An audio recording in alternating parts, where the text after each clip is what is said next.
What a difference a day makes. After a Thursday filled with dreary clouds and heavy rain, we have a Friday of crystal clear skies and cool temperatures as we welcome you to the final pre-qualifying practice for tomorrow's Indianapolis 8 Hours. I'm Bob Varsha. It's 2 races in 1. Final round of the Fanatec GT World Challenge America powered by AWS, and next to last round of the globe-girdling Intercontinental GT Challenge powered by Pirelli.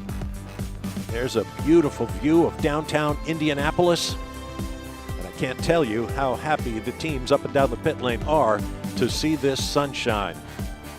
Joining me is Calvin Fish. Calvin, the rain really put a crimp in everybody's plans for a long race. It really did. We had some testing here take place on Wednesday, but all of the teams were ramped up to get more preparation done for this 8-hour event here tomorrow, but it was pretty much a washout all day long. There were about 9 teams that elected to go out in the wet and dreary conditions last evening just to get a sight line around this racetrack. We don't anticipate any more rain this weekend, so a little bit of a risk in taking your car out there, but now it's go time. You can see the cars up on the stands there getting ready for those tires, those Pirelli tires to come out of the tire blankets, out of the ovens, and everyone's going to be very anxious to get out here and try and get to work and get these setups dialed in. Well, the track is 2.4 miles and change around, and as you take a look at the track map, Calvin, why don't you take us for a lap? Well, you come down into turn 1, maximum speed is achieved there right as you get to the brake pedal for turn 1, at just shy of about 165 miles an hour, very low speed turn 1. There is an escape route which will actually connect between turn 1 and turn 3, as you see there on the track map. That'll be coming to use throughout the course of the weekend. 2 really high speed sections, Holman Boulevard as well down into turn 7, so there's another good overtaking opportunity. Top speed down there about 150. Then a really technical section getting through 7, 8, 9, and 10, really wind out through turn 11, then a really critical brake zone down into turn 12 that ultimately sets up your exit speed through turn 14 in terms of getting that sequence correct. Amanda Busek will be joining us as well. She'll be patrolling the pit lane. Let's go down to Amanda. Well, Bob Klaus-Bachler is going to be joining our leaders in pro here this weekend, and we've had a little track time here this week already. What have you guys learned about this pairing? So we actually had Klaus come test with us at Road America earlier this year and just gelled right off the bat. You know, he's got such a wealth of knowledge, and being a Porsche factory driver can come in and help us with the areas that we need and give us a little bit more knowledge on the driving side and on the setup side. So it's been fantastic. Well, in my independent research so far down here on pit lane, Calvin, I have to say this is my favorite find so far. Here's a young Eric Filgaris with our very own Calvin Fish, and you just told me that you grew up listening to Bob Varsha, and those are the ones calling the race this weekend, but it's Indy. Just as a driver, how special of a weekend it is for you guys. Yeah, special for many reasons. Obviously, Indianapolis Motor Speedway, it's one of the most recognizable tracks in the world. You know, we're coming up on potentially winning a championship, and we're working very hard for it, as we have all year. This RS1 team has just never quit. Steven and I have worked really hard on and off the track to make this possible, as well as Community Beer Works, you know, our main sponsor. So this means a lot.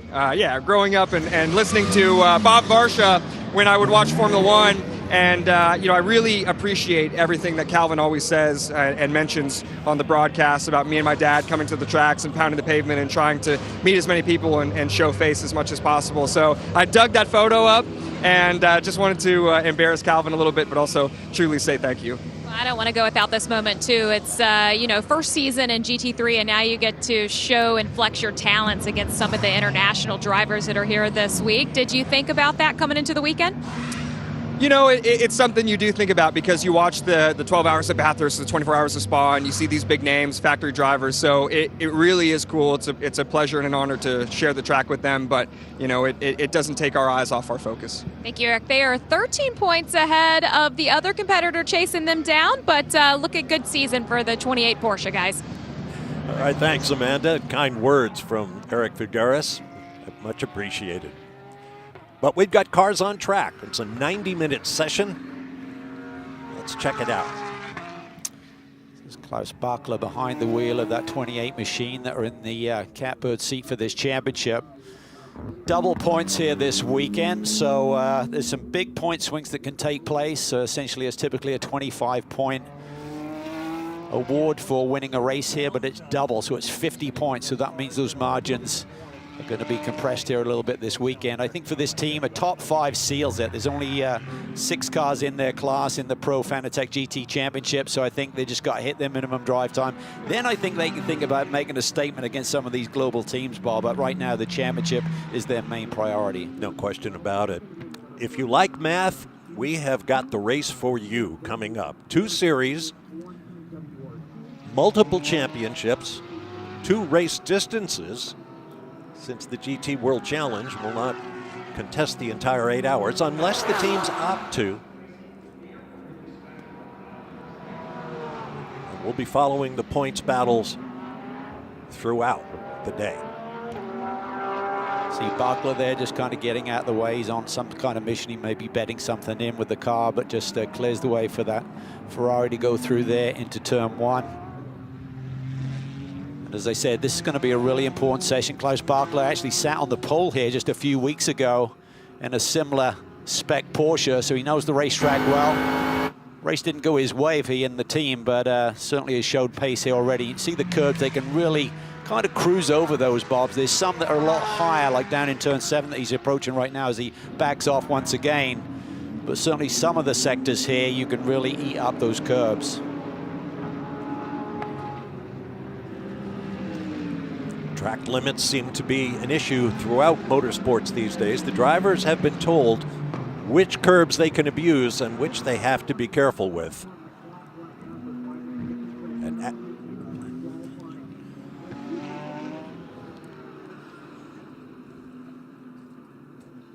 On board one, the WRT BMWs.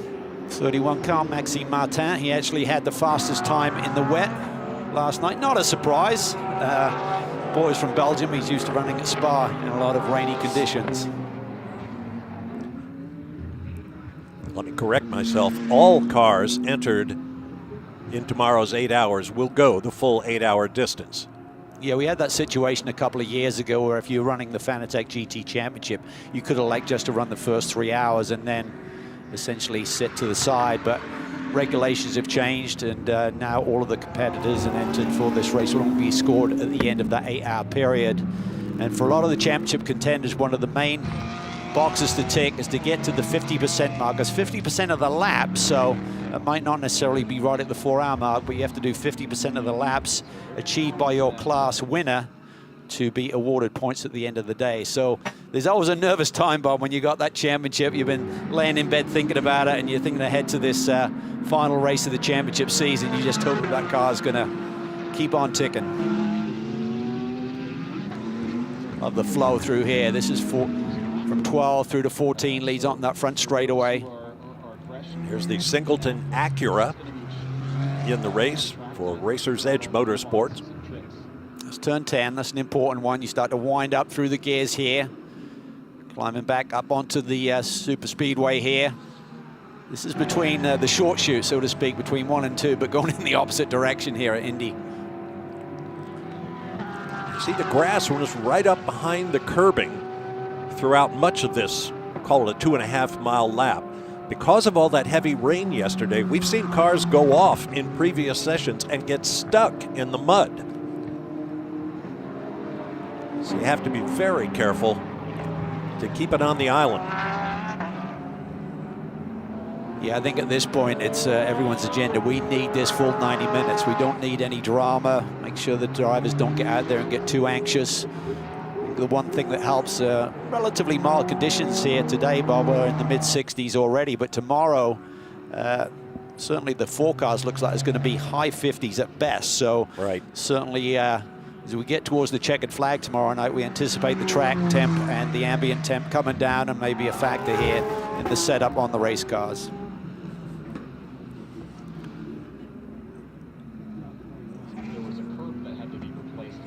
Taking the corner wide there. You saw the body language at the second race at Sebring, just pure pandemonium on pit lane as Mario Fonbacher knew that the engine was expired during the formation lap. But You guys are coming into Indianapolis. You were chasing the leader last time at the Indianapolis 8 Hour, so you know what's possible. What's the mentality of this team right now, Mario? Well, we will fight till the end for sure. That's the main goal. I mean, we have nothing to lose. We go all in, and we will see what the outcome is. Well, right behind you is going to be the third driver of this team, and Kyle Marcelli. Talk about the bullet that he will be for this team. I mean, talk about the bullet he will be for this team. Well, he drove with Ash in a different series with this car already, so there's a connection with it, and he's a good driver. I know him from the past, and I'm glad to have him on board. When you look at the season on a whole for the Racer's Edge Acura, is theme for the year for you guys? Is there, I know between the highs and the lows, but what's kind of the leading memory so far?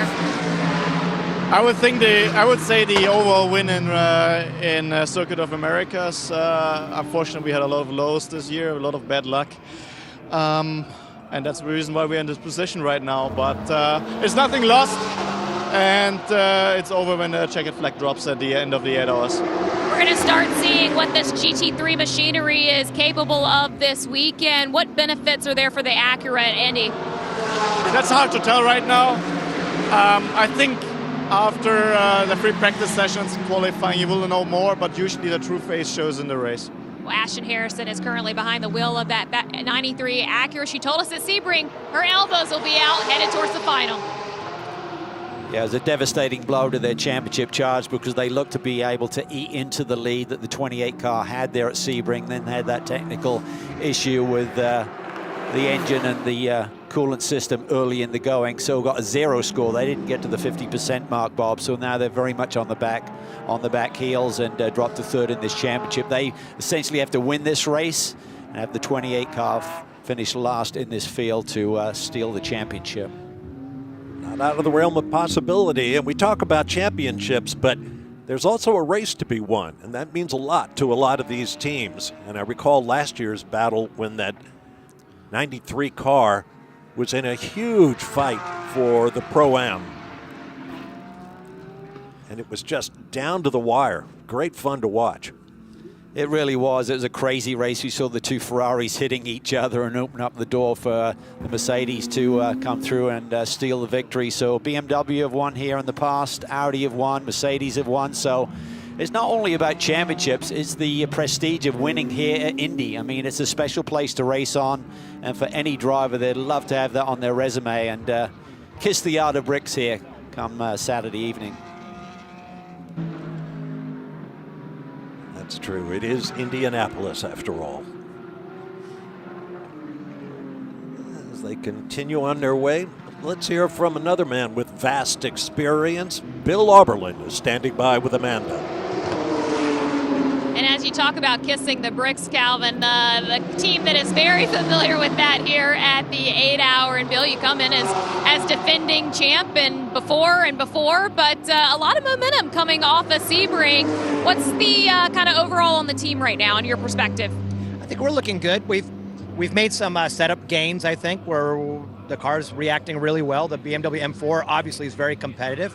We've now drafted in Robbie Foley, who is obviously really good. So, but the driver lineup is going to be great. I'm super happy. We do know how to win this race, since we've won it every year in different classes. So the strategy side, that's really a key, and it's very important, because you can make a mistake here and go down a lap, right? The key is to keep it clean. We always say, keep it clean, get it to the 5 or 6 hour mark, put your head down, then we're going to start to go.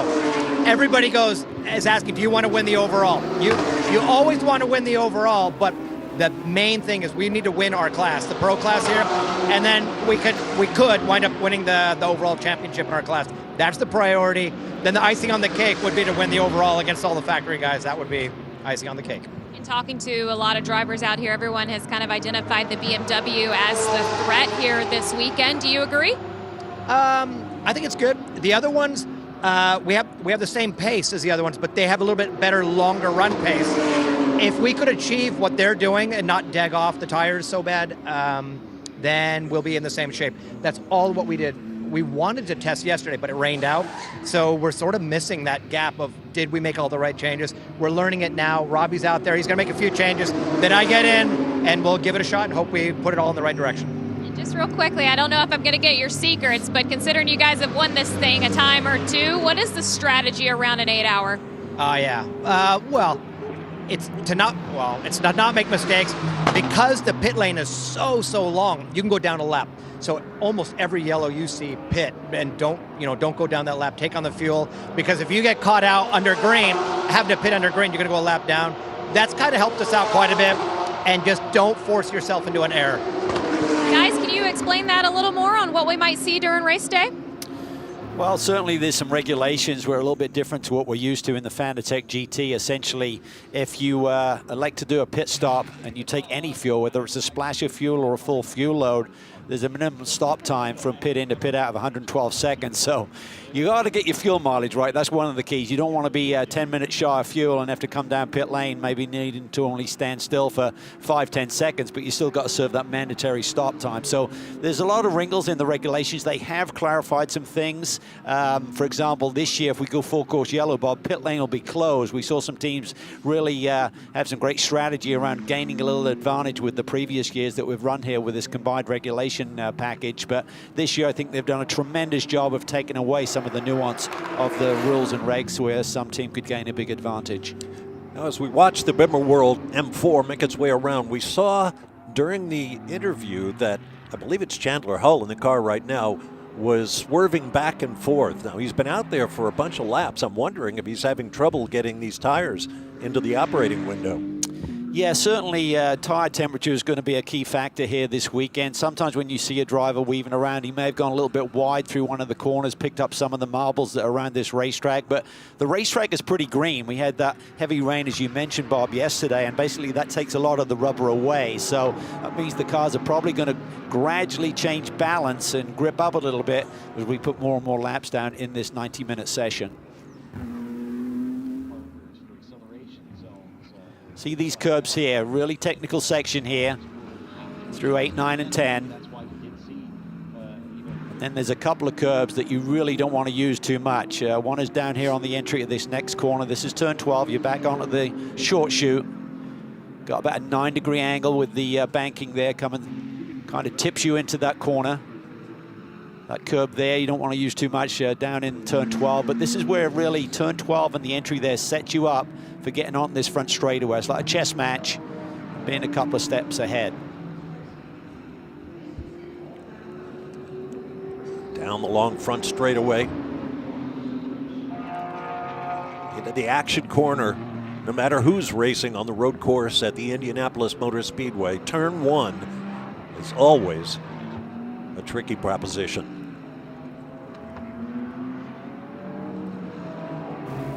Saw there Robbie Foley, who's aboard the 94, just moved the car up into P5, spoke to the team yesterday, and they're a little perplexed with the car's balance. Had a lot of understeer in the machine throughout the test day here on Wednesday, so they're one of the teams that were really kind of aggravated by the rain yesterday because they couldn't get back to work and try and get the car sorted out, get that balance back where the car would carve the corners a little bit better. Robbie runs that M4 in a number of championships, and he said, I've never really experienced a car that wouldn't turn to quite this degree.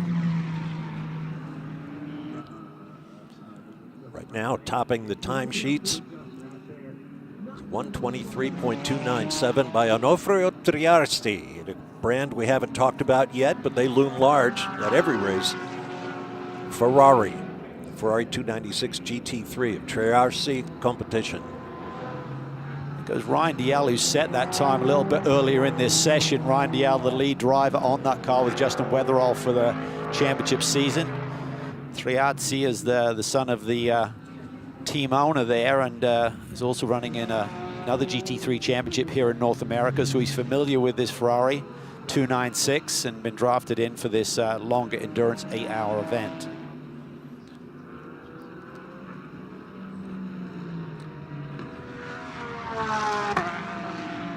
Looking at car 85 now, Porsche GT3R 992 body style of Reardon Racing.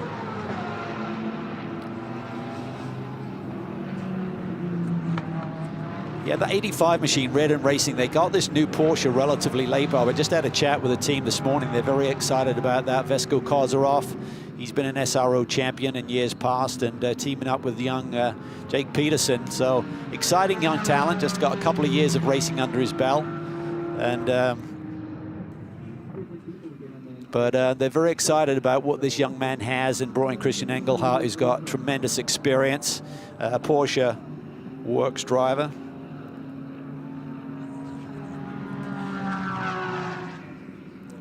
Amanda has another interview for us down in the pit lane. Let's go there now.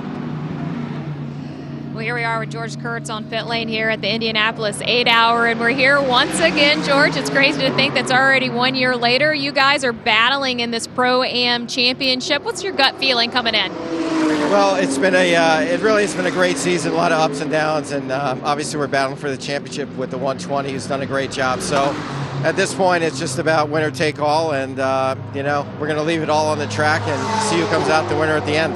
Tell us about the driver lineup this season.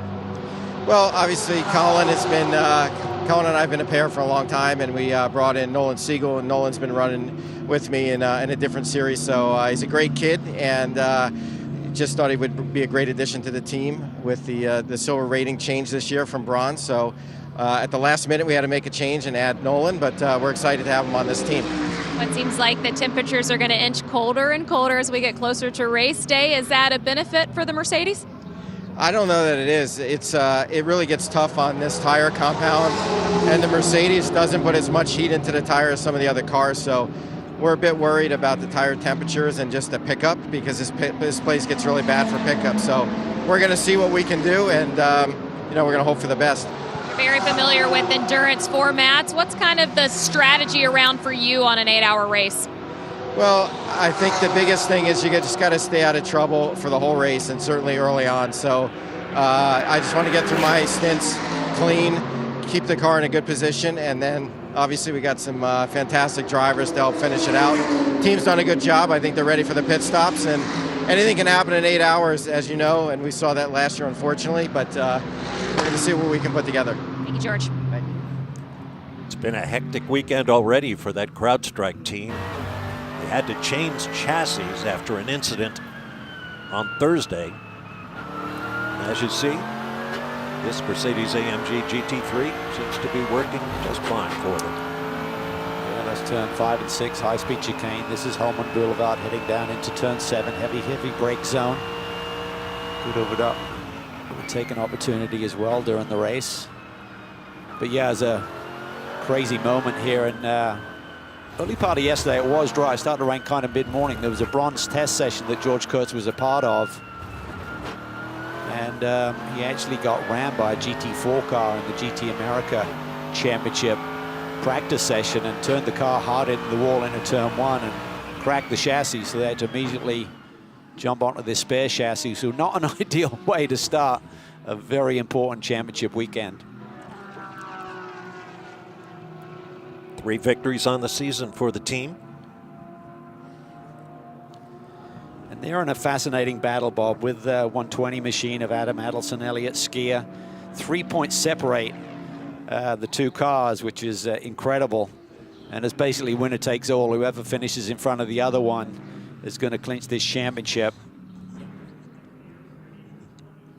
Here's another of the 6 Mercedes-AMG GT3 cars entered, looking for championships in 2 classes.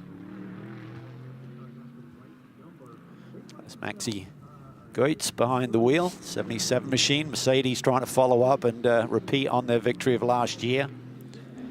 When we refer to the Pro class or the Pro-Am class, that's basically a reference to the driver lineup. The Pro class is pretty wide open, and the Intercontinental GT World Challenge is exactly that. You can have the very best drivers you can find. The drivers are rated by the international governing body, the FIA, according to their level of success and the experience that they've had during a career. They're scored as bronze, silver, gold, and platinum. The top Pro class, you can run 3 Pro drivers, 3 Platinum drivers. The Pro-Am class, you need a driver with lesser credentials, let's say. And this is the team that won here last year with Daniel Morad, the young Canadian. Well, I guess he's not young any longer. He was young when I started talking about him in his career, but did a great job teaming up with Danny Juncadella and Raffaella Marciello, two legends behind the wheel of one of these GT3 Mercedes. So team is in conjunction with a US-based team, Lone Star Racing. AJ Peterson does a tremendous job and keep showing up and making a statement every time they get these opportunities. And that's a unique element of racing in this series.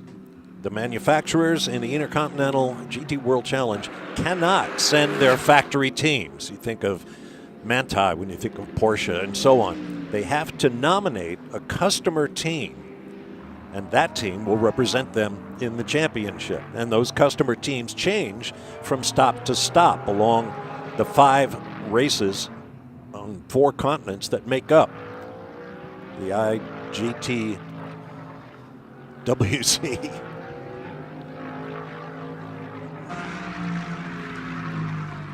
This will be valuable track time. Again, through that chicane, you can see how they just kind of ease that car over the curbs. Doesn't really unsettle anything. This is the big brake zone down into turn 1. Really easy to miss that one, and there's a little escape route as we're looking at the number 4 Grove Racing. Porsche with Earl Bamber on board. He's currently contracted with GM in prototype competition, but has won at Le Mans a couple of times driving for the Porsche brand, and this is his own team. EBM is Earl Bamber Motorsports in conjunction with this Grove Racing operation. If he's willing to give himself new tires, Bob. Earl Bamber had a really fascinating career arc with Porsche. Basically went from who's Earl Bamber to Le Mans 24 Hours winner in the space of a couple of seasons. Yeah, it was amazing how he and Nick Tandy teamed up with Nico Hulkenberg. Was really regarded as the 3rd car, right? Kind of the spare cog of that team, but they came through and scored a brilliant victory, and that really put both he and Nick Tandy firmly on the map. We knew their speed in GT3 machinery, but to be able to step up to a prototype competition like that and win, you know, one of the biggest 24-hour races in the world certainly was mega.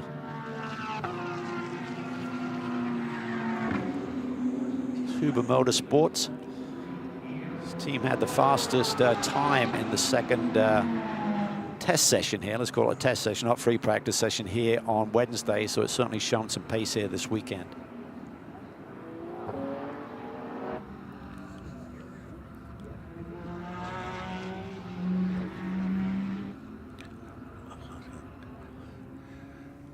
Oh, bit of a slide there from the 20. Meanwhile, let's check out the scene among the Ferraris with Amanda.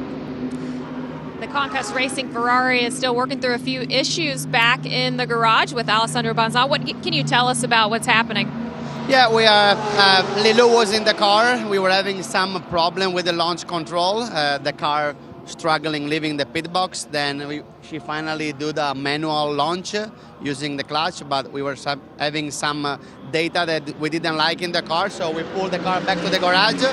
It's a beautiful day in Indianapolis. I mean, after the weather yesterday, we kind of needed this free practice because from Wednesday we did a lot of changes to change the balance of the car. So we were kind of excited to see how all those changes were working on this track. And I have the feeling we're gonna discover the car in qualifying. It's an exciting lineup for you guys this weekend. Lilou Wadu joining along with you and Manny Franco. What impresses you about Lilou? I mean, she's incredibly young. You know, she's 22 years old, and she's the first female that won the FIA WEC championship. So she's incredible, and of course, to have a factory driver with the knowledge and the support from the factory is always very important. And it's a long race, you know, the qualifying is not that important. It's important to have a good package. And I think the other Ferrari is really doing really well. So I guess the potential of the car for sure is good. We just have to find the right window for the balance and push very hard. Thank you, Alessandro. And guys, I'll keep an eye on when that 296 makes it here to pit lane. Thanks, Amanda. Alessandro basically summed up the entire situation. Car 38 that actually won on the road at Sebring, but unfortunately they had a technical violation with some boost control issues that they're fighting all weekend. So it's been a bit of a head scratcher for this group. Spoke to John Miller here this weekend, who's kind of the team manager now with ST Racing, and that it was beyond our control. They were trying to basically lower the threshold of the boost to be under if there was a spike or anything, but they kept getting dinged, so to speak. So bit of fight back here. They appealed that decision, and that was heard on Monday, and ultimately they've lost those championship points, and it really puts them a little bit deeper in the field because they had a lot of momentum since Neil Verhagen has joined Samantha Tan in this car, Bob. This car has not finished outside of the top 2 in the races that they were classified for. They have been formidable. And I really like the car's livery. Yeah, it's pretty unique. Young Jake Walker behind the wheel. Met him yesterday for the first time. He's kind of a protege of Buddy Rice, who's a former Indy 500 winner here at IMS. So great to see Buddy on site, and he's got high hopes for this young man. Well, let's hear from his teammates with Amanda. And Samantha, Calvin was just covering the vacating of the points in Sebring and the appeal process, but I don't expect the momentum to slow down between you two. Any high hopes here for Indy? Keep the momentum going, show everybody that we deserve to be up there, pretty much. In terms of from the technical side of it, is there a way that you approach, or what are the conversations do you have with your team around the boost issue? I can take. So, yeah, for us, we have 2 sensors in the car. We have a Bosch sensor from BMW, and then we have the official series sensor. From our side, we felt like we were within the limits on our sensor, but which didn't read correctly on the series sensor. So that was what our appeal was to check and validate the sensor. Unfortunately, the data that we provided from our sensor is not admissible due to the rule book. So yeah, it's a bit of a shame for us. We would have liked to fight our case there, but you know, it is what it is, and we'll move forward from it. It sounds, and just knowing you two together, you're going to fight through this together. Talk about the teamwork that makes all of that possible, of keeping the mentality side of the racing above board. I mean, we do a lot of work together behind the scenes. I think Neil and I mesh very well. We just have really great team synergy. So, again, just going to put our heads down and keep it up top. Well, no doubt the 38 will be battling here for this weekend. Yeah, they've really got a good setup. I mean, they've got that car to come alive. I think Neil's such an amazing young talent. He's American, but he's actually affiliated with BMW Motorsport over in Germany. But he is the real deal. Really impressed with what he's done here in the 3 weekends that he's run in our championship so far. Meanwhile, there's been action on the track. Let's check out a replay of something that happened just moments ago. Ooh. Yes, the 9 car just coming in there with a little bit too much speed. Tricky corner. What's difficult for a driver here, Bob, when you look down this front straightaway as we see the car approaching turn 1 once again, the road continues. It continues down into Speedway turn 4. And I was a driver who used to like to use the depth of perception of the corner coming at you, but when the road continues, you can't do that. So you then got to look for a reference point off to the side of the road. You got the brake marker boards, and certainly in race conditions, when you start to get inside someone and you can't see those any longer, that's when you got to really be on your toes. But racetrack probably doesn't have maximum grip just yet, so 9 car just got caught out there a little bit. Down Humman Boulevard they come. Every racetrack is a bit of a compromise, but certainly a road course built within a super speedway is especially compromising. This track is very, very flat. As you pointed out, Calvin, it can be a little bit difficult to pick up visual cues. The only elevation change is in these 9-degree corners. Yeah, it really kind of tips you in there as you turn in. That's turn 12 that we're looking at. And it kind of rolls you in there. The 91 Carl Burton Lumber DXDT machine hits pit lane. Big announcement from that group here at Indianapolis. They're going to be running a couple of the new Corvette GT3 machines for next year. So that's a real feather in the cap of that organization. I think there's actually a little bit of an affiliation there because the team manager there at DXDT is the sister of Tommy Milner, who does a lot of the testing for the Corvette racing program. So I'm sure Aaron Rahagen was in constant communication with Tommy about how that car was progressing, and that team's elected to go down that road. I think they're still going to run on Mercedes as well under the awning, so it may be a 3-car operation for next year. We're waiting to see the final details. Yeah, the car is out here this weekend, and it looks great. Good to see Corvette making moves in the international racing. In the GT3 class, here's an interesting entry. It's the Ferrari 488 in GT3, different model than the other Ferraris. Being driven by Jonathan Wee, Christopher Frogat, and Eddie Cheever III, the son of that Eddie Cheever you know, who drove into victory lane here at the Indianapolis 500 back in 1998. Yeah, they just clinched the bronze title over in Europe last weekend, but that was with a McLaren, and switching chassis here this weekend. They have run a Ferrari before. If you look closely at the car, just ahead of the rear wheel wells, you'll see Ferrari, the movie, coming to theaters in the near future. And that is the Ferrari movie, I think is correct, based on the book by Brock Yates, directed by Michael Mann. There you see it. And the 535 is a famous car number in Ferrari lore. Earl Taruffi drove a 535 in the Mille Miglia in 1957, I believe. Your knowledge is amazing, Bob. Wow. Things just come to me. Pretty cool, though. I think everyone's excited to see that movie. A lot of racing drivers that we're familiar with, Bob, have been used in terms of making the footage come to life and get some seat time. So be cool to see. Yeah, I know how much getting his book made into a movie meant to Brock Yates, and it's a shame he's no longer with us to see the culmination of that dream. A lot of famous drivers in that race, too. Marino Franchitti is, I believe he is playing the role of Taruffi in the car. Here at the 999. Pretty spectacular driver lineup there. Mauro Engel, Danny Juncadella, Lucas Stoltz. Juncadella one here. Ooh, spin for the, I call the number 9 is actually the 27 that they've been given for the entry here this weekend. They've run under the number 9 earlier this season. So Keebler there struggling a little bit, keeping the tires underneath him, but getting back to this machine. Juncadella not only won here last year, he also won here last month, Bob, in a similar Mercedes. So he's kissed the bricks a couple of times in the last 12 months, hoping to keep that run going.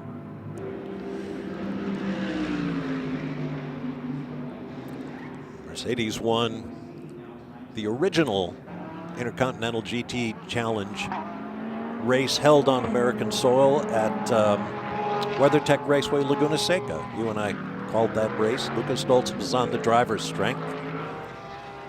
Hard to miss that car on track.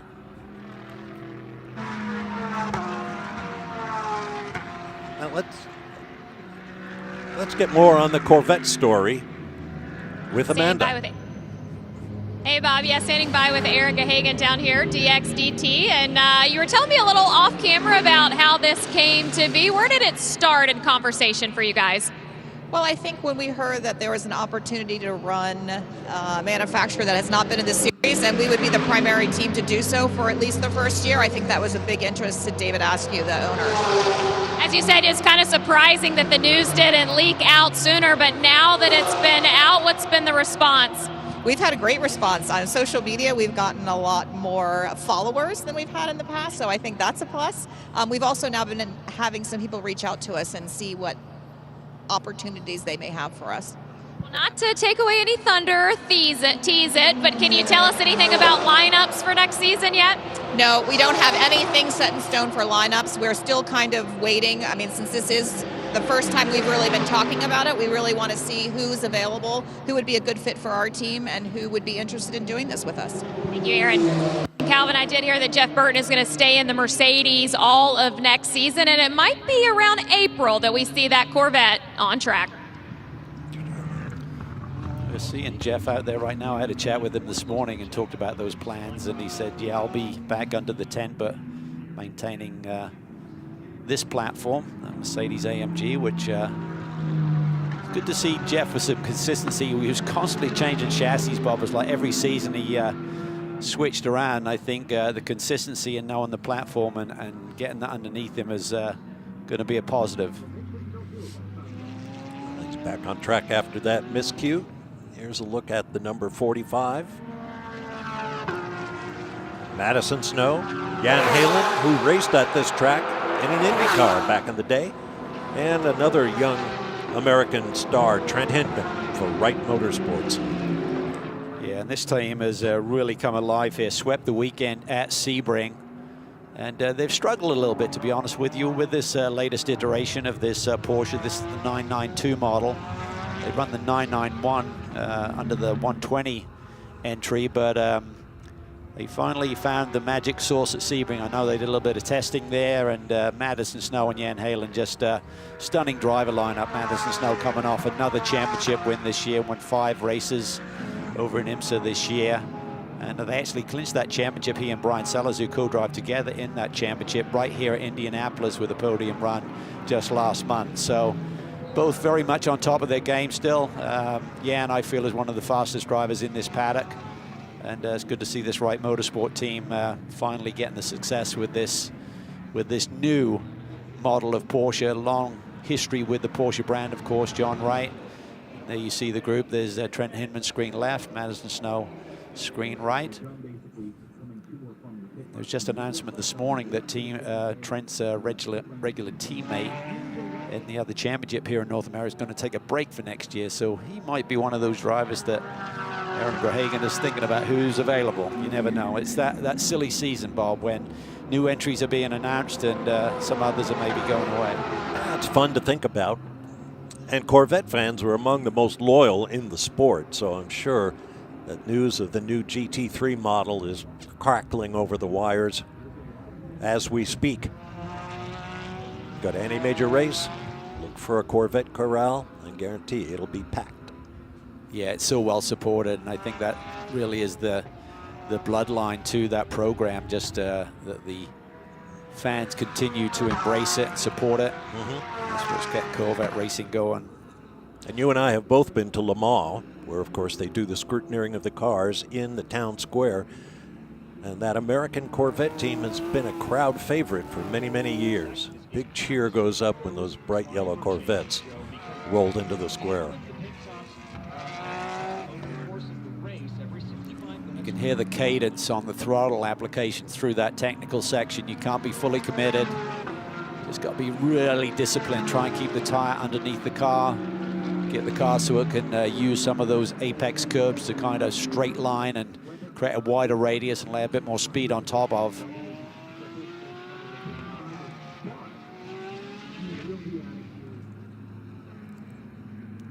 Very long pit lane here, Bob. I mean, the pit lane delta here is 63 seconds. It's incredible. So you reduce down to 50 kilometers an hour.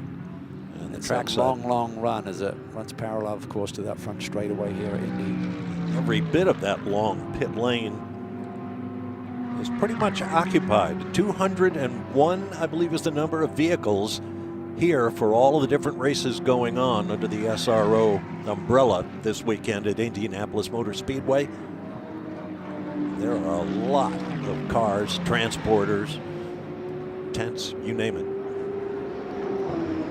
Yeah, it's an amazing weekend to have the championship finale for all of the SRO championships here in the States conclude here this weekend. Many of them are still wide open, anyone's game. So it's going to be a thrilling sequence of races here that actually gets going in a little while in terms of the race one on some of the programs for the various classes here this weekend. Here's one of the BMWs from WRT. BMW lead the manufacturer's title in the IGTC Championship.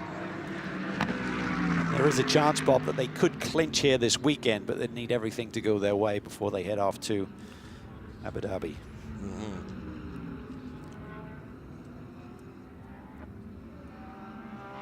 If you're in the area of Indianapolis, you might want to come on out. In fact, you'll definitely want to come on out. They've added all sorts of fan amenities, including a midway with things for the kids to do, including a pumpkin patch and bounce houses and all that kind of stuff. It's not just for the kids, Bob. I saw you out there earlier. Well, you can pass for a kid and get into the bounce house. The rest of us have a problem. We might be bouncing around. I'm not sure we'd walk the next day, however. Right. There's a great example there of how these cars can literally eat up those curbs coming through that very technical section. That was turn 10. This is turn 11. A little banking there coming back out onto the short chute.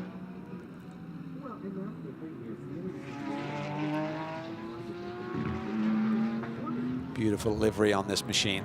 Yeah. Like the orange one too. That's pretty cool with the 6th rental car agency represented as a brand there. The enormous expansion of those, what we call the kidney shapes on the front of the BMWs, their traditional identifier, much bigger. That was a bit of a controversial design move for the company. I gotta say, I like it. Yeah, I think that sometimes when there's such a drastic change, it's hard to get your mind and your eyes around, but I think now it looks pretty normal and got accustomed to it.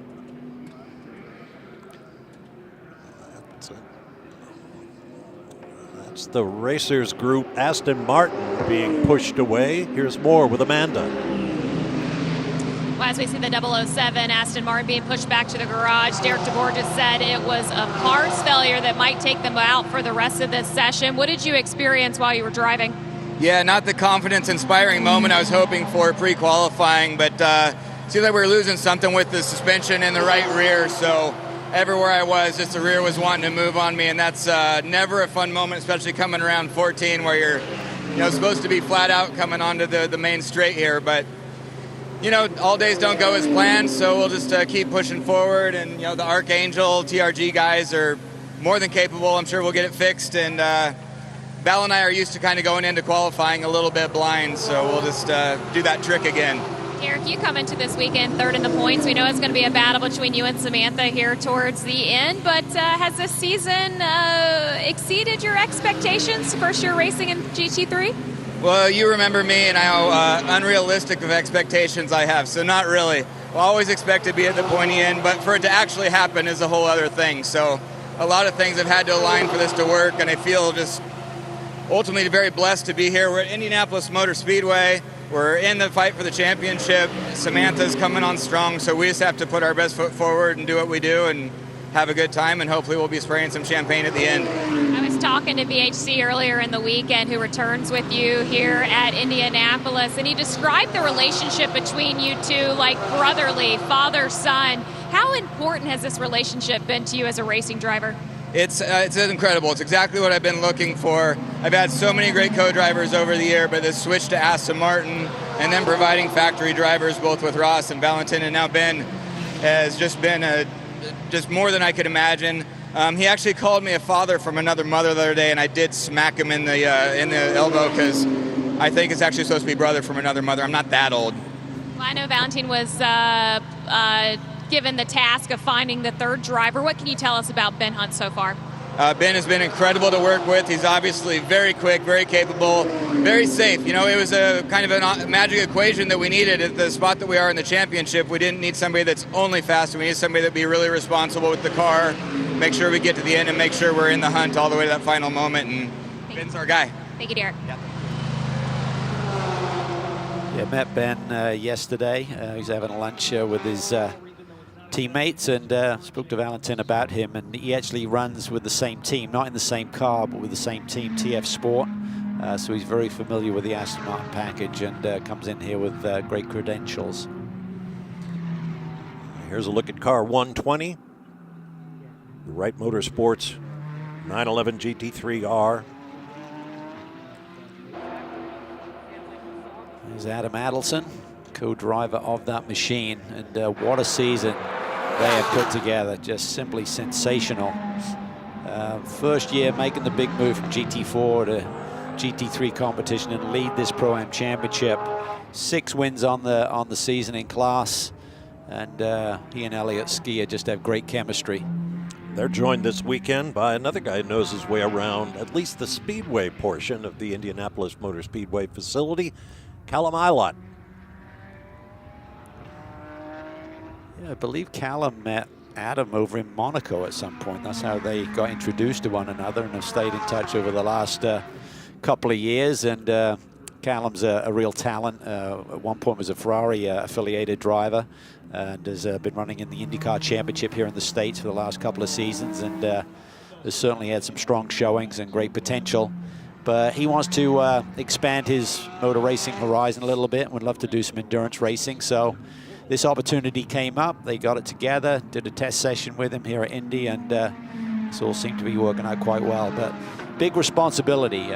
You know, Derek DeBoer alluded to, when you bring in that third driver, Bob, it can't just become an opportunity for that driver to create a big impression about himself. You still got to be a team player, recognize that this team, this 120 team, is leading the championship. So for Callum Ilott, that's a big responsibility to get the job done, but most importantly, keep it clean.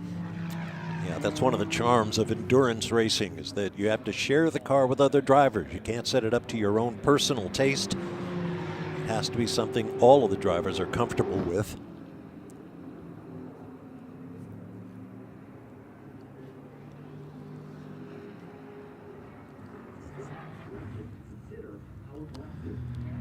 That 33 machine currently running in second position on the time charts. That lap time was done by Ryan Dial. This is Justin Wetherill behind the wheel right now, his teammate. Skipped a race middle of the year, so it was a big task, I think, for Justin Wetherill, who's the AM driver in this Pro-Am combination, to come back with not a lot of seat time for a few months. But he did a really nice job at Sebring. I was really impressed with his performance there, and Ryan had tremendous pace that weekend as well. So great to see that team back. We're unsure of their program for next year. I think it's sort of like in 50-50 mode, I would say, in terms of whether they'll return next year, but certainly hope they do, because this Ferrari, they seem to have found the magic in terms of unlocking its true potential here this year. Justin Wetherill's an interesting story. Got his racing teeth in the Ferrari Challenge Series as a very young man, and I mean school-age man. He started his own computer repair company. I believe it's called You Break It, I Fix It. Franchised the idea, had hundreds of locations around the country. So at a very young age, in his early 20s, Justin Wetherill can do just about whatever he wants to. And he chooses to go racing. Yeah, super bright, smart young man. And he's just one of those entrepreneurs. It's just, you hear these stories, Bob, and you scratch your head. How does someone make that happen? And he did. I'm sure it was just computers, but certainly cell phones and stuff like that. But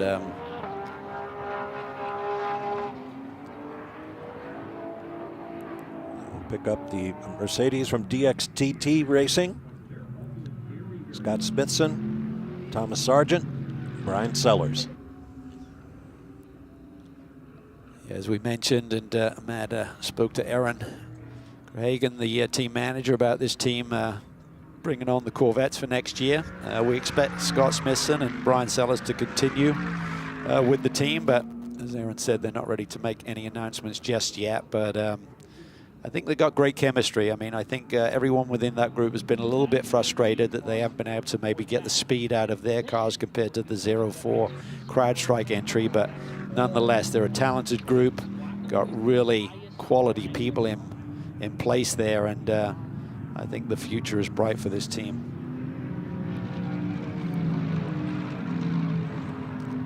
The RS1 Porsche now in the hands of Eric Filgaris, who you heard from at the top of our show, hold the fast lap, 123.253.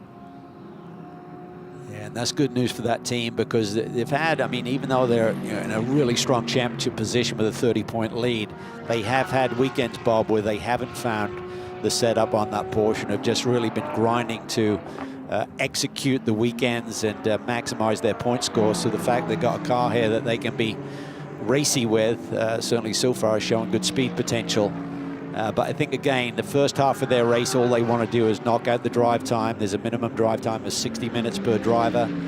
Anyone who's registered with the car has to complete that, other than whether there's force majeure issues. But get to that 50% mark, put points on the board, and then they basically have to finish anywhere other than last in class, and the championship will be theirs. Another Porsche 992. This is MDK Motorsports. Yeah, exciting young team. Trent Nestor and Seth Lucas have done a great job, and they got this Porsche factory supported driver, Caroli, on board, and he is mustard. He can absolutely make one of these cars sing. So they're one of the nominated teams by Porsche to score IGTC points here this weekend. So they seem to be building. They seem to be getting stronger and stronger every single weekend, Bob, this group does. Great shot there of him just sliding across those curbs there in turn 10.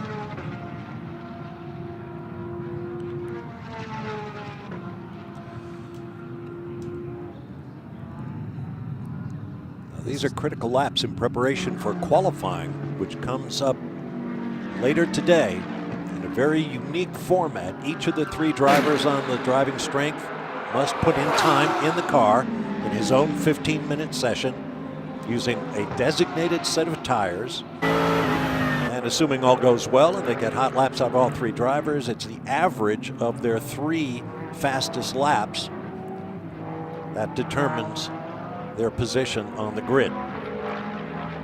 The top 10 go into a pole shootout at the end of the day, where it's just a single driver go for it type session, which will be exciting to conclude the proceedings here at Indy today. And there's the session leading number 28 RS1 Porsche. Let's hear from one of the drivers standing by in the pit lane with Amanda Busick. They are 30 points favorites heading into the weekend. And Steven, you said you made some big adjustments overnight, and the car is now reflecting that in lap times. What did you guys identify?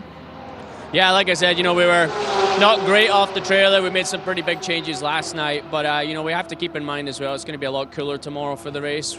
So we got to be careful about thinking we've got the right setup right now. Hopefully we can sneak into the Super Pole at the end of the evening, and that might be some similar conditions to what we'll race in. And if we could make it in there, we might gamble on a setup to see if it pays off for the race. Right now we've found some speed. Of course we would love to win this event, but there's a bigger picture, and we're going to try and claim this championship this weekend. So ideally we stay out of trouble for half the race and figure out where we're at after that. That sounds right on paper, right? But you guys are racing drivers, so when you get behind the wheel of that Porsche, how do you manage the risk versus the reward? Well, I've done endurance races before in other series, and I will be careful out there. Once the last 2 hours come up and we're fighting for position, the aggression level is going to be turned up by the entire field. But we will be managing it, over the course of the race. We obviously are not interested in going a lap down, but we will we'll be nice out there for 6 of the 8 hours, and then we'll figure out what to do after that. You're going to head into the Porsche after Eric Filgaris. Any goals for this session? No, the 2 boys got new tires yesterday and I didn't, so we'll probably maybe give me a set of tires and just kind of see what it's at. But we have a great team. Klaus has been a big help getting the car set up, with his experience in the 992. So yeah, we're looking good. We're pretty happy where we are right now. Thank you, Steven. That was the look and the lilt of a Scotsman, Stephen McClure. Yeah, he and Eric have really been a great combination. Dominated the Pirelli GT4 Championship last year, and then made this big step up, and they've taken it in their stride, much like we discussed with Elliott Skier and Adam Adelson. So, and it is a big change, but it's been embraced. They got top teams behind them, which eases that transition, but nonetheless, it hasn't been the easiest of seasons, but they continue to work, and I think Steven's experience and knowledge will certainly steer them in the right direction. And for Filgaris as well, this is all happening at him at a fast rate of knots in terms of his career taking off, Bob. having, as we mentioned earlier, pounded the pavement for a number of years, but he's really a smart kid. I spoke to him at length yesterday about the various scenarios and the boxes that had to be ticked to make sure that they do score points here this weekend, and he had it all covered. He had it all figured out in his head. So I think as long as they can keep Klaus under control, and as we said, bringing in that third driver, he's got a lot of experience, he's got a lot of speed, but he's just got to make sure that he doesn't get too racy in the opening half of this race. Number 20 of Alfred Rennauer, the Huber Motorsport Porsche GT3R, nominated both for manufacturer points and in the Independent Cup, special award for non-affiliated teams.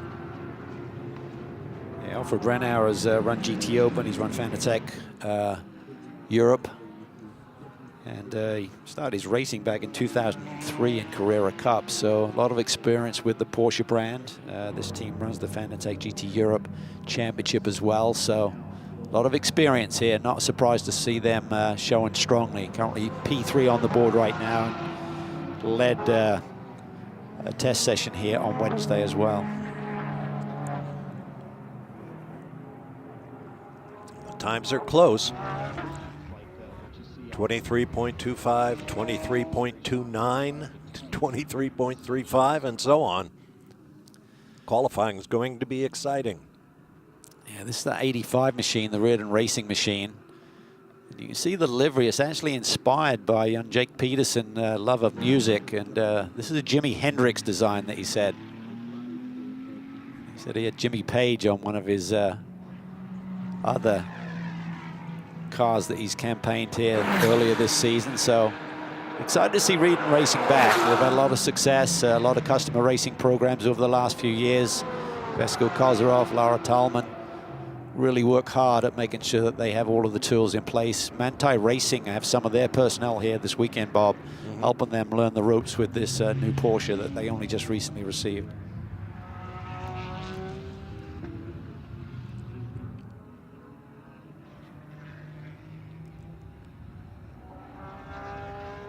Engelhardt had a lot of success here in the States before. He's won at Daytona, he's won at Sebring. Back then he was with Lamborghini, with the Grasser Racing team, and moved over to the Porsche works driver role. I think they have a different terminology in that, actually works driver, but anyway, he's basically a paid driver by Porsche to come and help these customer racing programs. Busy man, runs in DTM, runs in the Fanatec Championship over in Europe, so one of the aces up their sleeve to bring in for this type of event. Coming up on a half hour to go in the session. That's a great shot there, looking down into turn 12. See the grandstands there. This place just feels big, Bob. When you drive through that tunnel, you see the museum in front of you in the morning, and you just see that this is the ultimate stage. I mean, it doesn't get any bigger than this, so right. it gets your blood pumping immediately, and certainly for some of these European drivers who have never been to Indianapolis, it's a special weekend. It's always fun to be with a driver who's never been here before, who walks through the tunnel, takes a look around, and realizes what everybody's been talking about. There's only one Indianapolis Motor Speedway.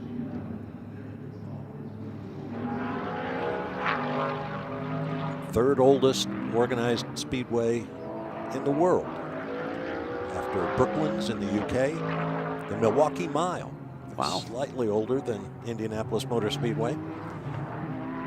Of course, fans of the track know that it wasn't supposed to be a racetrack at all. It was supposed to be a test track to try to attract the automobile industry, a very young industry in the United States, from Detroit to Indianapolis. Paved with bricks, of course. The famous yard of bricks still remain and are the focus of just about every driver who comes here.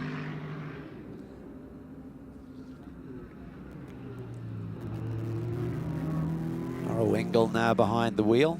Let's see what they can do here. Mercedes really haven't strutted their stuff so far here during this practice session. Marciello is in the 77 car that we're looking at right now. He sits in P7. Maro Engel aboard the other Mercedes.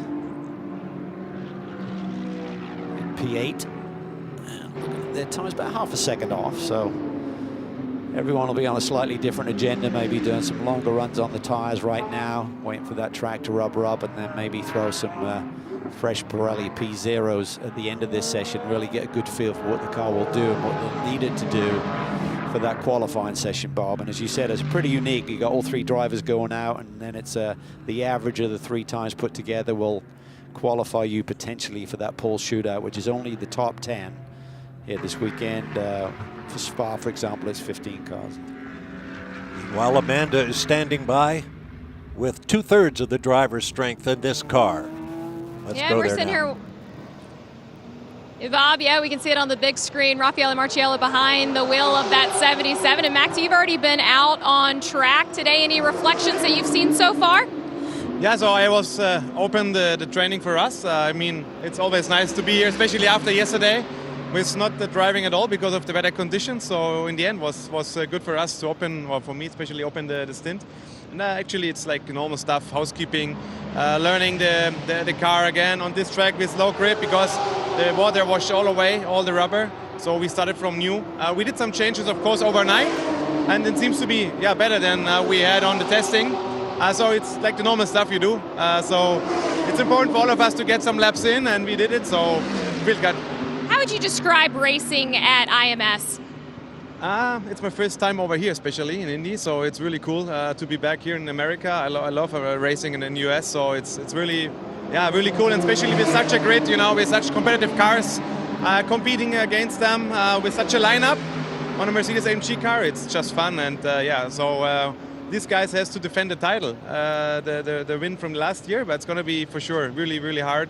It's going to be a long race, hard race. I think it comes down to strategy and having a good balance and a good car in the end of the race. So it's going to be tough, but looking forward to that. Thank you, Maxine. Also looking to defend the points lead he currently has in the Intercontinental GT Challenge Series. You opened up with a win at Bathurst, 3rd place finish at Kyalami, a runner-up at Spa. You come back into Indianapolis in a different car this season. Expectations? Yeah, good. I'm very happy to be back with Maxi and Lelo. It's the first time we actually drove all 3 together, and that's why I like IGTC. Great lineup, great teams, great tracks, great championship. But the last few years, Indianapolis was not so kind with me. But 2 weeks ago, we won with Danny in IMSA, so I thought the malediction was out. So hopefully we can carry on the momentum. We can have a good race. The BMW are looking really strong, so I hope we will be in shape to fight with them and try our best. The question coming from above is, what's it like for you racing at such a famous venue? Yeah, it's amazing. When you arrive and you see the Pogona and the track is owned by Mr. Penske, it's just a legendary place to be driving on. And every time we close the finish line, you go above bricks that legend has crossed all over the years. So it's a unique feeling. And it's those kinds of racetrack, when you arrive, there's an atmosphere. Even if the paddock is not so big, or this weekend with 25 cars, you arrive and there is something about it. So that legend has been there and legend has been made there. And hopefully we can have a good one that we will remember for a few years. Good luck this weekend, gentlemen. Was that Jules Gounon saying the track has not been kind to him? He sat on pole for this race last year. He did. I think, that pole was sweet, but I think he wanted the win, and I think that's what he's talking about. But he feels like he's broke maybe the Indy jinx by he and Danny taking that victory here just last month. So going to be a fascinating battle between essentially the top 2 Mercedes runners and the top 2 BMWs. They keep talking about the BMWs, but so far they haven't really unleashed the beast too much. They sit there in 4th and 5th, admittedly only a 10th or so back of the fast time of the day set by Klaus Bachler with the 28 RS1 entry.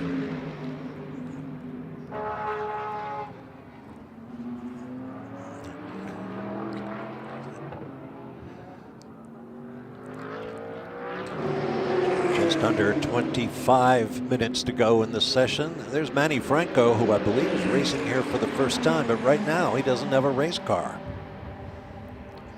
Yeah, it's a shame, and we talked about how important this 90-minute session is, Bob, so for them to have some technical issues when Lelou was behind the wheel just trying to get going here for this session, it's going to be tough, but I think the good news is, as Alessandro Balzan alluded to, that the Triazzi machine is showing pace, so if they can get the car out there, hopefully they can get it dialed in relatively quickly.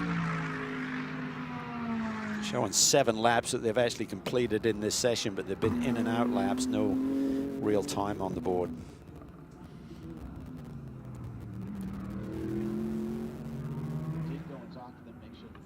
This is where the sector of the racetrack where we saw so much action last year. The cars can run side by side through here, and it can be really fun, but it's also tempting to get a little aggressive and get the elbows out and kind of force your competitor out of the way and move on. So you got to coexist, but if you're willing to do it, we're seeing some thrilling races through that sector of the racetrack over the years. Some people come here and say it's a pretty simple racetrack, Bob. It doesn't have a ton of character because it's so flat through the infield, which you're always going to get with a Roval type setup.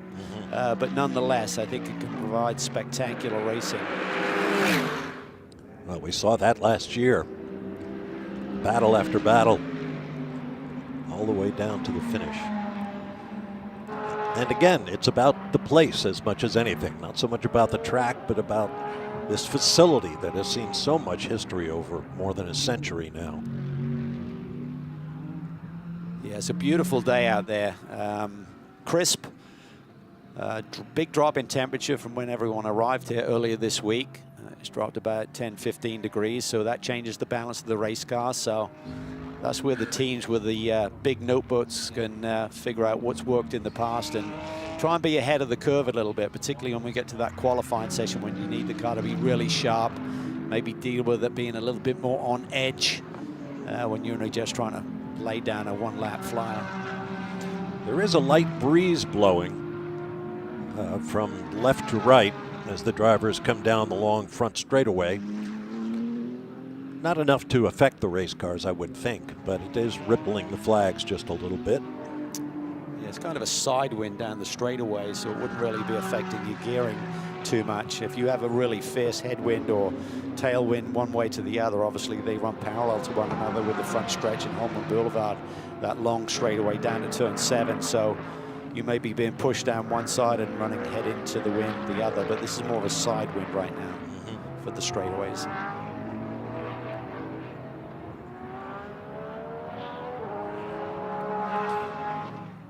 Of course, you've got the grandstands to provide some cover from the breeze on the front straight, but down Holman Boulevard, smack in the middle of the racetrack, you might feel that wind blowing drivers right to left. Yeah. So the 007 is back out there. VHC, as we like to call him, is behind the wheel. He's been a bit of a revelation since we saw him appear here in GT4 competition a couple of years ago. His pace was, oh, that was a twitchy moment there under braking. GT3 cars do have ABS, but nonetheless, you could see that car was dancing a little bit as they're probably trying to make up for a little bit of lost track time here this morning. It's the ST Racing number 38. That's a suspension tweak they're doing, or working on the brake package. That would be brakes. I would assume they maybe change the rotors, just bedding in some stuff for the race here this weekend. We see that complete these quick disconnect systems, which means that you don't have to bleed the whole system. They're all basically primed. You just recouple those back up and you've got a pedal. You don't have to go through bleeding the whole system, so it saves a lot of time. And when you're doing 24-hour races, that's when you really need those systems to be working well, so you're not losing time on pit lane. Yeah, I think the first one of those systems goes back to the days of the Cobra Coupes racing at Le Mans. They knew they were going to have to change brakes, so one of Ford's engineers designed a quick change brake system, so it took only a matter of a few minutes to have fresh brakes on the car and counter the speed of potentially faster cars with short pit stops. Yeah. There's a lot of lap time to be made up into the braking zone. So if you get what we call aggressive with your brake package, where you run maybe softer brake pads and stuff, it'll give you more bite. It's all down to the tire ultimately if you got too much brake bite. And that could be an issue where just if there's too much power from the brakes, it's easier to lock up brakes. But nonetheless, the offset of that is, of course, that you're going to wear them out for a long endurance race. So it's always a balance.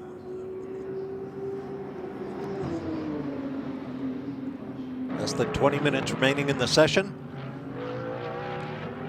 Important minutes as we look ahead to qualifying.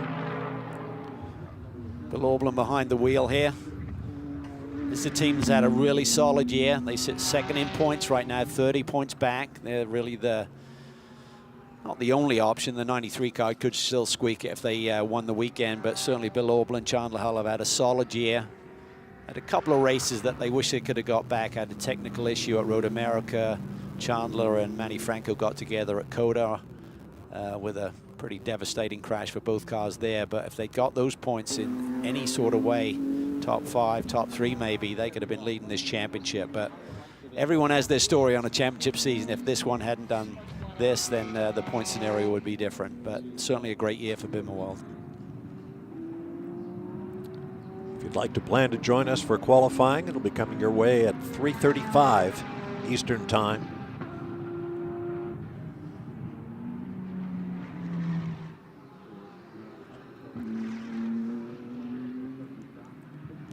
Four car here, Brendan Grove behind the wheel right now, currently running 15th overall. We have 3 classes here this weekend. You got IGTC Pro, Fanatec GT Pro, and Pro-Am. This is one of the Pro-Am entries.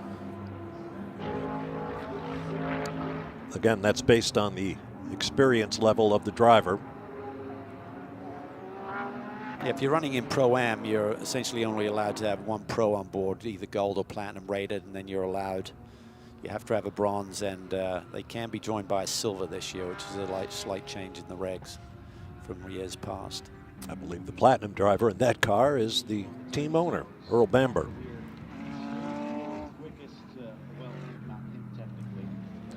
That's turn 10, where the drivers have been cautioned about how they use the curbs. Philip Eng behind the wheel. Augusto Farfus, part of the BMW prototype program here in North America. And this team, WRT, have now got their hands on a prototype machine. They're going to be racing one of those LMDH BMW prototypes in the World Endurance Championship next year. So it's a big operation led by Vincent Voss. Kurt Mollikens is the team manager with his GT3 program. Ton of experience amongst them and just top quality people. Got a lot of attention over in Europe with running Valentino Rossi. Yeah. Yeah, a lot of spectator interest is what he's doing now on 4 wheels. He's really learning the ropes. He's becoming quite accomplished road racer. You're quick, you're quick. On too.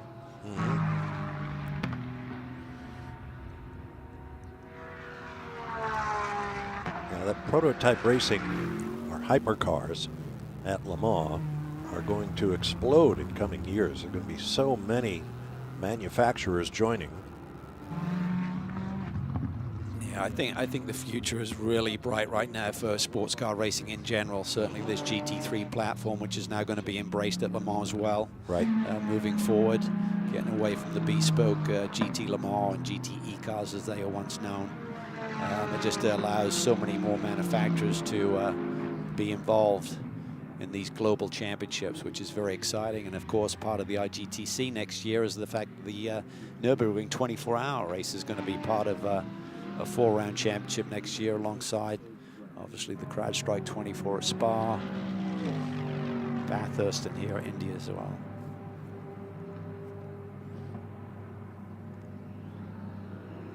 The final race in the series will be at Abu Dhabi on the Grand Prix circuit in the United Arab Emirates. That'll be coming up in December.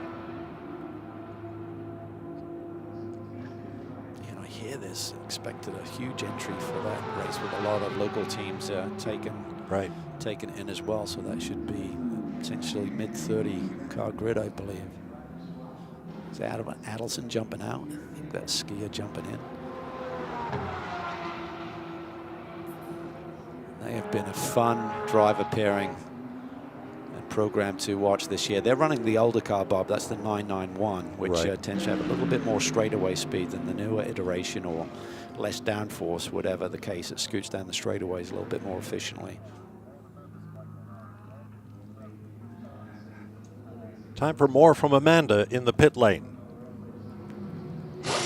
And joking, Ryan was telling me that the only real changes that they've made to the Ferrari here this weekend is cleaning it up between sessions. But from Sebring to here, it's kind of clockwork for this team. Why did it come together at this point of the season? Yeah, I mean, I think looking at the pace of the Ferraris over the last couple of races, obviously we've kind of found that sweet spot, I think, with the 296. Obviously, we were pretty quick in Sebring, and it's kind of continued here. We've rolled the car out. We've made a couple of changes, but nothing major. It's nice to have a good team that can give you a good car every weekend. So we didn't run in the wet yesterday. Keep her nice and clean, and it's just a cool place to be. I mean, it's growing up, kind of trying to do the IndyCar thing. I never got to do 500, so every time you get a chance to come to IMS, it's pretty special. You were making some comparisons from Sebring to Indianapolis. For those watching, what would you say is comparable between the two? Yeah, you would look at them and think they're complete polar opposites, but low grip, bumpy brake zones, there's a lot of comparisons that you can bring from there that we learned at Sebring. So we came here very much with our Sebring setup with a couple of tweaks. I think we're in good shape right now. I think we're class leader in practice here. So obviously a long race. You want to start up front, stay out of the trouble as long as you can. I know the car will be reliable, so this is probably the final hurrah for this program as is. So we want to try and finish strong. Thank you, Ryan. Thank you. Sounds like Ryan Dial, a native Scotsman, is losing his accent. That's a shame. Put them around other Scotsmen and it'll come back. That's what seems to happen to my British accent. I go home and suddenly my wife looks at me, why are you talking like that? Didn't intend it to be any different. I remember Ryan racing in his Atlantic days, little open-wheeled cars. He showed up at the banquet one year in the full kilt regalia with pink hair. Yeah, he's a little bit like Rod Stewart, I would say. Both Scotsman and flamboyant. Ryan's a character, a great team leader. You bring him on board, and sounds like he alluded to the fact that this group may not be coming back next year, but I think anyone who has Ryan Dial on board has got a lot of experience, and he still has a lot of pace at his age. See number 002 flashing in the windshield. That indicates his place in class. They are second. Car that's second in Fanatec GT Pro Division, Mario Farnbacher. Trying to rebound after that devastating, I don't think anyone could believe when that car retired so early at the second round at Sebring just a few weeks ago. So they knew coming in here, it's a long shot at best, but they're just going to keep doing what they do, try and win this race and see how the chips fall following that. They won the Pro-Am Championship last year. But with Ashton Harrison being bumped up to the silver status, that moved them up into pro for this year.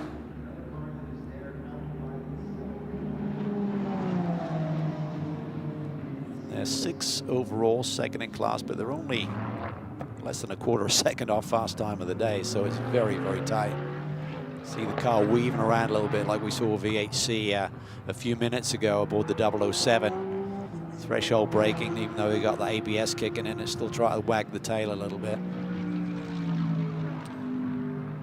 The 27 Mercedes that's swapped ends a couple of times in this session. Served a drive-through penalty for a pit lane speeding violation. Actually, 2 of them, according to the steward's notes. I see a little bit of a glitch with their electronics in terms of arresting that speed, or one or a couple of drivers may have just overshot. I mean, typically it's on pit in. Once you've got it down to speed, the electronics kick in and don't allow the car to speed. But that's all part of the weekend and trying to get all the bugs worked out, either from a human error standpoint or a car technology standpoint as well. Gap first is second in the session, 44 1,000th of a second. 61,000th further back is the third place car. It's all very close across all these different classes. Yeah, it's super tight. It really is. Go a little bit deeper down here, Bob, and look at the times. Yeah, I mean, the top 18 cars are covered by a second. So that's really tight. And then the remaining cars that have seen action today are only a couple of tenths outside of that. So it's a very competitive field here. As Jules Gunnar alluded to, there's maybe not the size in numbers, but the quality is high. It's going to be a tough race to win. 50-kilometer speed limit in the pit lane, as you saw on the notice board. One thing that the wet weather did do yesterday, it actually helped out with the tire allocation here this weekend. So we may see some teams elect to do some fresh rubber, kind of what we call sticker runs here at the end of this free practice to really get an idea as to what the car will do when you're relatively light fuel and stick it up. Besto Farfus in the Team WRT BMW M4 GT3, fourth in the session right now. And the lead car in the IGTC Pro class. Getting back to that tire allocation, it's 12 sets of tires from free practice 1 through to the checkered flag here. At the end of the 8 hour, if you do make that pole shootout, you do get awarded an extra set to use there, so you're not at a disadvantage to do that extra session if you're inside the top 10 from the initial quali runs that we'll see here in a couple of hours' time.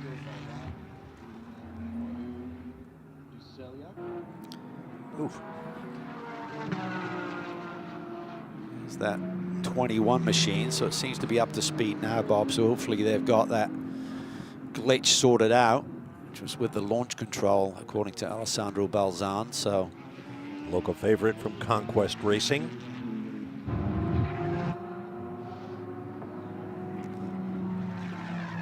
So they really need to try and get a good read here in this last 7 minutes of this session, which is tough. I mean, you just really fight that you feel like you're thrashing a little bit, and all these other teams have had a good solid hour and a half of running as you're trying to prep this car and figure out what the car needs for quali.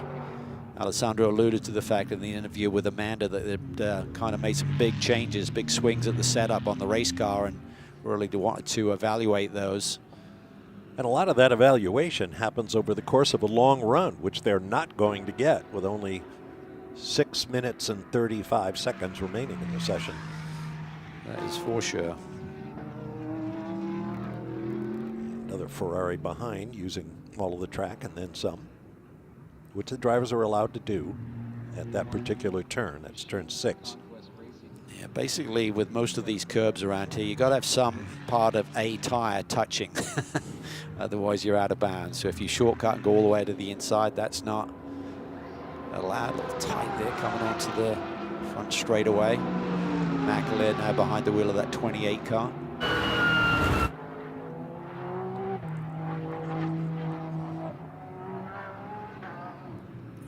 Yeah, mistake there again by the 27 machine, just getting in there a little bit deep. Driver lineup in that car don't have the same experience level. They have drafted in a third experienced driver. That's Paul Keebler behind the wheel right now, just trying to get into rhythm with this racetrack. Hasn't been the smoothest session for him.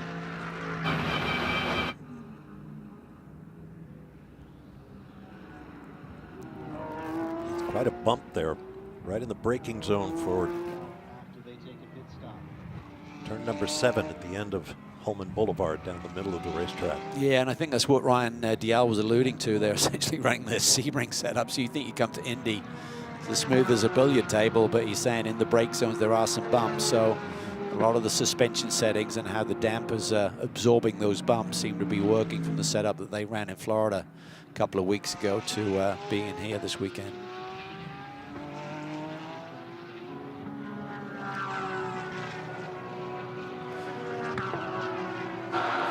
Is going to show anything here in the last 5 minutes of this session. He talked about maybe getting some sticker tires here that his teammates got here on Wednesday. He's had a chance yet to do a sticker tire run, which is going to be important for him in terms of that knowledge going into that qualifying session. Bob, you alluded to the fact 3 qualifying sessions, 1 for each driver. You get a separate set of tires for each of those sessions.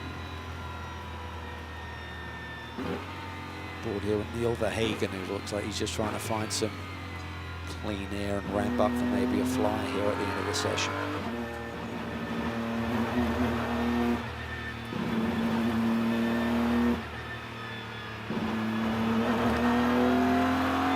This is turn 10. We start to wind it up through the gears. Still on cruise mode right now. Cruise speed when you are fully on it is about 135 into this turn 12 brake zone.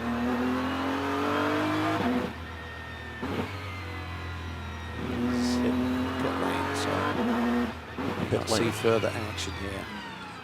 You notice the rear-facing camera. Yes, they have mirrors, but the camera is a huge benefit to the drivers in terms of monitoring traffic. Well, it's so hard to see. You got that massive rear wing on these GT3 cars, big wide fender flares, so trying to use side view mirrors is it'll help now and again, but those rear view facing cameras are amazing. Also have some technology with some of the systems that actually point you to which car, a faster car, particularly when you're multi-class racing. If you've got a faster car coming up behind you, will indicate which way they're going to move or initiating a move. So it's funny when I get in a rental car now that doesn't have one of those rear-facing cameras, I feel lost when I'm reversing into a parking spot.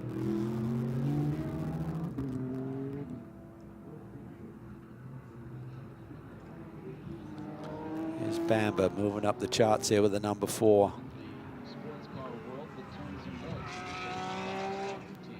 This team is relatively young. They started maybe back in 2018, but even so, using every inch of the road, they're wringing this Porsche's neck. Wow. And he's laying down some personal bests here, so this may be a pretty good lap that he's piecing together here. A little off in sector 1, as you can see, just 8 hundredths off, but a couple of tenths pick up there in the middle sector. See if you can finish off the lap and move up from currently P8.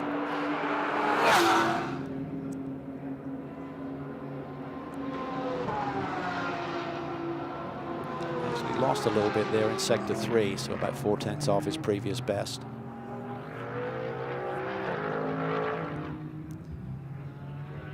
This racetrack really demands a lot of discipline, Bob. If you start to overdrive the car a little bit through those technical sections, you feel like you're driving the wheels off it, but you're not propelling the car forward.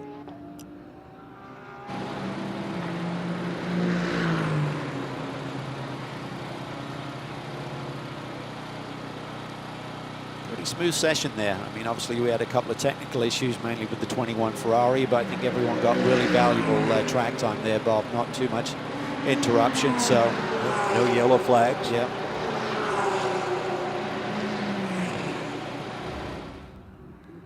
Whole field covered by just over a second. It's going to make it's going to be small margins in qualifying. I think that battle for the top 10 pole shootout is going to be intense. Yeah, some hearts broken. Let's listen.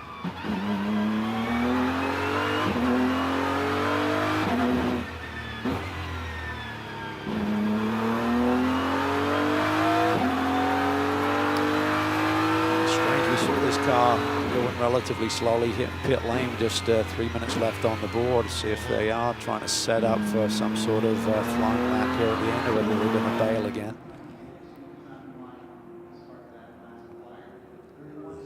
BMW sit there the checkered flag. Yeah, they sit there 4th and 5th, Bob, but I think there's a lot of potential in that BMW camp. The competitors know who their closest rivals may be. Let's go back to Amanda with Augusto Farfus. The 31 WRT BMW just made its way into pit lane. It is the fastest overall in the Intercontinental GT Challenge portion of drivers that are here this week. And Augusto, you were in the car right before Maxime. When you think of qualifying upcoming, what did the BMW show you today that gives you positivity for this session? Yeah, I think we have a very good car over the long run as well. We see that also the competitors are fast. I think not everyone managed to put a proper lap there. It is an 8 hours race, so at the end qualifying is important, but it's more important what you can evolve over the race. And I think we've been working pretty hard to improve our car over the distance, and I think now seems to have a fair, reasonable balance. So let's see what qualify will bring, and then tomorrow have 8 hours in front of us. What did you find in your session that gives you kind of idea on race pace that we might see tomorrow? Yeah, well, yesterday we tried to go a bit longer, but the track was very grained. So as now the rubber has came, the weather should stay clear until the end of the race. So as the rubber is coming down, I think the track might come even more toward us. Yeah, with all these hard brakings, it's very hard on the brakes. We should try to improve the traction, so that's what we've been working further to try to get a good traction. And I think Tim did a good job. Now we have to wait for qualifying and tomorrow. All right, we'll see you later. See you. Very experienced Augusto Farfus. That sort of name you would associate with a Brazilian, perhaps. Yeah, he won here back in 2020 on his way to an IGTC championship as well. So just turned 40, but he's still got a ton of speed, just so much experience and so much time now with that BMW brand. Long-time DTM competitor, had 4 wins there. I think his top finish was 2nd in the championship back in 2013. But yeah, he's the real deal. Bubbly personality too. I like Augusto a lot. 2020 was the first iteration of the Indianapolis 8 hours, now in its 4th edition. And everybody heads for the pit lane. With the session complete.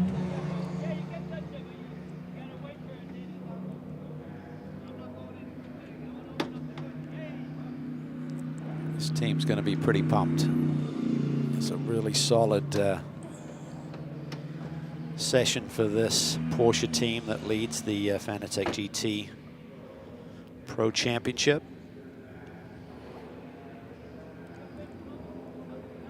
But there's still going to be some nerves, Bob, because there is potential for that championship to get away, and we all know what racing's like. You can have such a season that you've pieced together and positioned yourself, and but for this team, I think if they don't have any drama, they should be in great shape. Here's a look at the results of the session. And as you can see, very close from top to bottom, just over 1 second.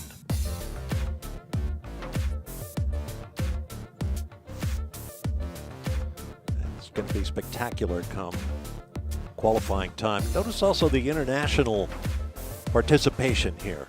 I haven't totaled up the number of countries, but it's great to see that kind of siren song of the Indianapolis Motor Speedway and this Indianapolis 8 hour presented by AWS to drivers, car makers, and teams from across the world.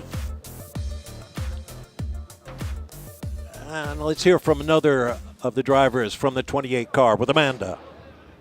Well, the team having a little reflections on their pre-qualifying session here. And Klaus, no pressure. You come into a team that's fighting for a championship. Do you wear that on your shoulders this weekend? It's a good feeling to be here with this team. I know the situation. They had a strong season so far. And of course, I mean, everything is up to the last race. We are in a good position, but it's 8 hour race, so a lot of things can happen. So far, everything is fine, and we cross the finger for tomorrow, and hopefully after the 8 hours, we have a good result, and also the team has the championship. What made the Porsche so strong here today? We worked quite hard on Wednesday. We improved the car compared to Wednesday a lot. But also on the other hand, the weather will change, so tomorrow it's getting cold. Now it's time to get the right decisions in terms of setup also. But I'm happy. I mean, the car was really strong today, and I think we're on a good way. These great drivers look younger and younger every year. Let's check some of the highlights now of this 90-minute practice session. Ford, BMW, Samantha Tan Racing. This was the fast car. As Barkley, we just spoke to him. Pretty happy with the progress. Set 93 car, they're very much in this championship as well. They will not give up, Bob. To Racer's Edge in qualifying this afternoon. These are the dark horses. They haven't really shown the ultimate pace yet, but everyone keeps talking about the BMWs being quick here. Porsche well represented in the top 10 in the session. And as we mentioned, no yellow flags, barely a spin to talk about. So everyone should be in good shape as we get set to qualify. And that'll be happening at 3:30 Eastern Time. So plan to join us in about 2.5 hours. And for now, for Calvin Fish and Amanda Busick, I'm Bob Varsha. See you back at qualifying.